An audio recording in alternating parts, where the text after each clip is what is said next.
हाय, hello. मी सुधा दर्डा.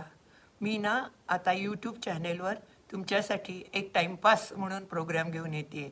Timepass, only timepass. त्याचं काय आहे, मी आता 80+ आहे. त्यामुळे आता माझ्याने काही तसं फारसं काम होत नाही आणि सुडोकू खूप वर्ष सोडून झालं, नंतर शब्दकोडी सोडून झाली, आयपॅडवर गेम्स खेळून झाले. गार्डनिंगचं मला खूप वेड होतं, पण तेही आता माझ्याने स्वतः फारसं होत नाही. मी आता करून घेते दुसऱ्याकडून.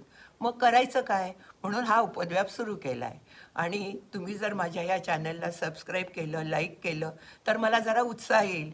मी माझ्या आयुष्यात घडणाऱ्या बरेच प्रसंग, बऱ्याच गोष्टी, बऱ्याच गमती-जमती असं सांगणार आहे. कारण स्वतःच्या आयुष्यात घडलेल्या गोष्टी दुसऱ्याच्या आयुष्यात फार कमी घडतात ना तशाच्या तशा. त्यामुळे तुम्हाला जरा काहीतरी रोज नवीन ऐकायला मिळालं असं वाटेल आणि तुमचाही टाईमपास छान होईल. आणि टाईमपास म्हणजे दुसरं माझं काही हेतू नाही आहे, की एक गमती-जमती, विनोद, प्रसंग असं सांगत राहायचं आपल्या आयुष्यात घडलेल्या आणि तुम्हाला ते ऐकून बरं वाटेल असं मला वाटतंय. तर नक्की सबस्क्राईब करा चॅनलला आणि लाईक पण करा. म्हणजे मग मला उद्या मी तुमच्या भेटीला येतेच आहे. Thank you.